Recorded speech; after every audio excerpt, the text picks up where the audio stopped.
All right, welcome back. We are off to another mild start here. Our temps are actually a little bit warmer than what we typically see this time of the year. Clear sky, 48 degrees. Winds are pretty much calm around the tri-state region. 41 for you in Bridgeport, 47 degrees out at Newark. Let's check some other temps across the country. Looks like mild air down over the southeastern states. It's going to start working its way back up toward the tri-state region. Temps were above normal yesterday, and it looks like that trend will continue for a little while here.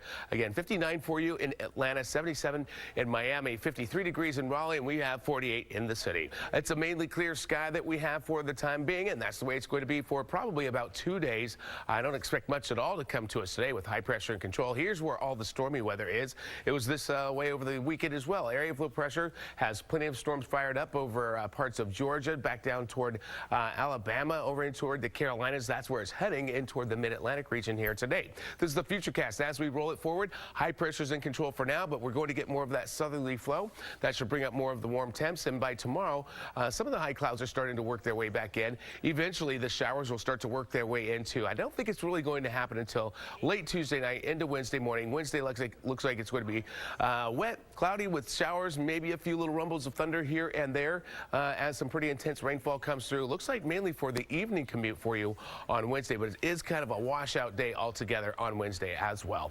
High temp goes up to 65 today with a mainly sunny sky. The normal high is 64, and as we head into tonight, another mild one with a mainly clear sky.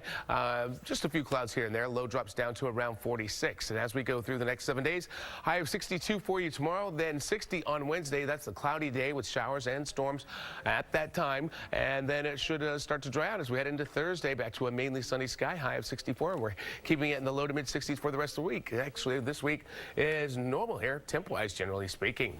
All right, let's bring in Ines Rosales and see what we have.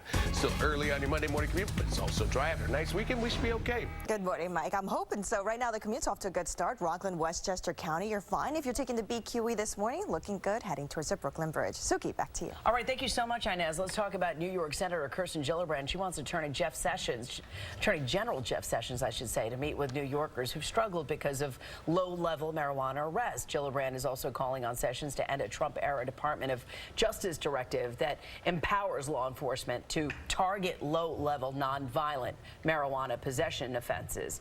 She says Black and Latino New Yorkers are nearly 10 times more likely to face marijuana arrests than white New Yorkers, despite national studies that show nearly equal rates of use. Gillibrand says Sessions has to hear how it disproportionately hurts communities of color. He needs to hear firsthand from the people whose lives have been completely upended by these policies.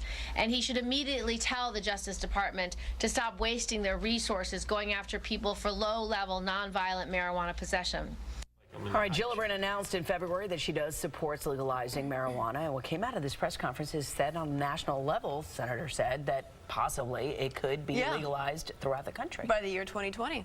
Joining us now, live in studio, Curtis Sliwa from 770 WABC Radio. It can be heard Curtis and Cosby from noon to 3, Monday through Friday. Drive at 5 with Curtis Sliwa, 5 to 6. Waving the Greek flag. Waving your flag. Yes, you Sue can Jen one thing first. Okay. Why is it Mike Woods gets to throw me off the float yesterday at the Greek parade 2 years in a row? I get treated like a person of no consequence. He saw an opportunity. And then he says some Greek word which made no sense, and everybody goes gaga goo goo, oofa, a double oofa. Yeah, well, you know. Get into the shot. You're talking in the nether regions. Hurry up. Hurry up. 2 years in a row, huh? I have to tell you, I saw you at the Inner Circle dinner with Margot Castamatidis, and some tells me he was sitting at the table. She kicked you off. Huh? What'd you do that night? What did you do? What are you ratting me out where I was? You and Ines, bunch of rats. Exactly. Why don't you eat the Parmesan so why don't you cheese? tell the truth, Curtis, for once? Tell the truth, That's right, Curtis. Fake news, fake Tell news. you what. Now let's talk about reefer, marijuana. Yeah. Let's talk about Jeff Sessions, Sergeant Joe Friday from the Days of Dragnet, who said, you know, one puff of marijuana and you'll be vomiting and retching, and the next thing you know, you'll be mainlining heroin into your veins. Back in the day. You can't blame it. That was also you. You had that stuff to say. Oh, there's no doubt. If I saw you with a joint in your Boy, I'd hit you so hard your mother would feel the vibrations. So what is it that people aren't getting about low-level offenders and how it basically ruins their lives, and why they're trying to make a national call saying it disproportionately targets Latinos and African Americans? This all came about when you hipsters, you millennials, Jen, invaded our city. The greatest white migration ever in the history of the United States into urban America, and you opened up all these And then we all started smoking weed. Well, right, Williamsburg, Bushwick, NoHo, Dumbo. So are you saying those white people aren't getting arrested, but black and Latinos are? Of course. Look at the head shops. If I were a cop and I wanted to make a bust, all I'd have to do is cop a squat outside of the head shops, wait for Jen to come out with a nickel or dime bag, and boom, I got an arrest. But no. So the point is, it's not only disproportionate, but once it's on your record, it's sort of like once you put something on Facebook, it's there forever. So are you saying that police officers are targeting blacks and Latinos? Targeting black and Hispanics. There were times more likely to be arrested. I mean, the stats say that it kind of is disproportionate. No. The difference is a lot of white folks, when they smoke and toke, they go indoors. They like little nebbishy schlubby, past the pipe.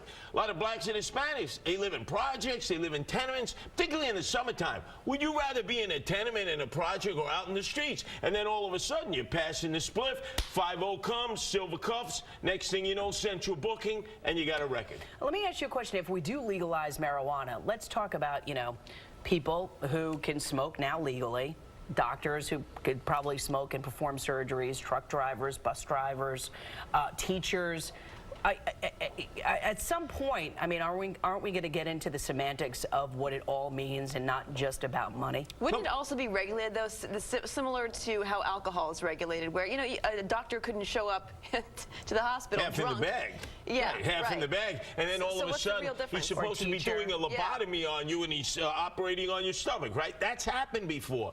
It's a lot harder to detect when somebody's been vaping or taking in marijuana than it is when somebody's been drinking, because A, there's the smell, B, when all of a sudden you're woozy and you're ready to drop like the Eiffel Tower. Big difference. Now, are there going to be problems? Of course there are going to be problems with any kind of a substance that gets you into a drug-induced psychosis. But you can't stop it, Sook. You can't stop it. It's already here. You don't think doctors are vaping? You don't think surgeons are vaping and medical authorities are vaping? It's already happening. Cab drivers, the very people you're dealing with each drivers, day. bus drivers, construction workers, I've definitely smelled marijuana in some Lyft and Uber cars that I've gotten into. And see, kind of scary. I knew you were an Uber diva.